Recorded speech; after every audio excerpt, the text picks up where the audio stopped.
মহাপুৰুষ শ্ৰী শ্ৰী মাধৱদেৱৰ 425 সংখ্যক তিৰুভাৱ তিথি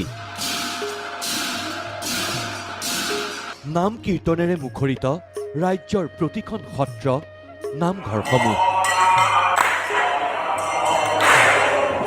মুখ্যমন্ত্ৰীৰ নিৰ্দেশত প্ৰথমবাৰলৈ চৰকাৰী কাৰ্যালয়ত পালন মাধৱদেৱ গুৰুজনাৰ তিথি গুৰু শ্ৰী শ্ৰী মাধৱদেৱৰ 425 সংখ্যক তিৰুভাৱ তিথি সমগ্ৰ ৰাজ্যজুৰি আধ্যাত্মিকতাৰে পালন কৰা হৈছে। ৰাজ্যত মুখ্যমন্ত্ৰীৰ নিৰ্দেশত প্ৰথমবাৰৰ বাবে চৰকাৰী কাৰ্যালয়সমূহত পালন কৰা হৈছে মাধৱদেৱৰ তিৰুভাৱ তিথি। এই দৃশ্য মহানগৰীৰ তথ্য আৰু জনসংযোগ বিভাগৰ কাৰ্যালয়তো গুৰুজনাৰ তিথি উপলক্ষে বৰ্ণাঢ্য কাৰ্যসূচী। মাধৱদেৱৰ ৰচিত বৰগীত আৰু নাম প্ৰসংগৰে মুখৰ হ'ল কাৰ্যালয় চৌহদ।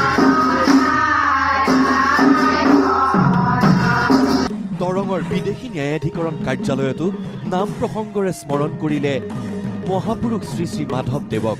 গুৰুজনাৰ আদৰ্শ নৱপ্ৰজন্মই বুজি পাবলৈ মুখ্যমন্ত্ৰীৰ নিৰ্দেশত বন্ধৰ দিনাও চৰকাৰী কৰ্মচাৰীয়ে পালন কৰিলে গুৰু মাধৱদেৱৰ তিথি।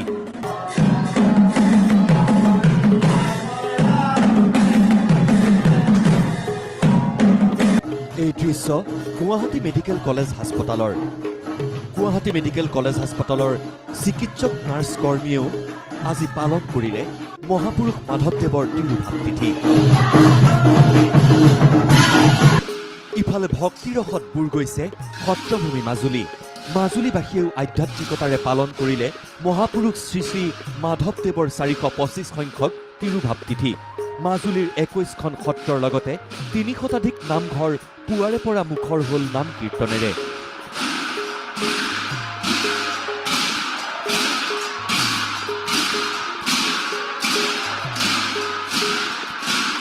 বৰপেটা সত্ৰতো চৰকাৰী নীতি নিৰ্দেশনা মানি ভকত বৈষ্ণৱে পালন কৰিলে মহাপুৰুষ মাধৱদেৱৰ তিৰুভাৱ তিথি। গুৰুজনাৰ চৰণত বন্তি প্ৰজ্বলন কৰি নাম কীৰ্তনেৰে আগবঢ়ালে সেৱা।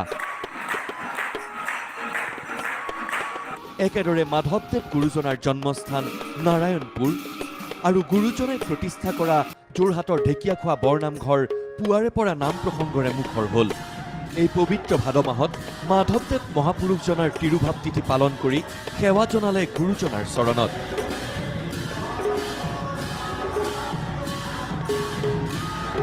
Bureau' report, news live.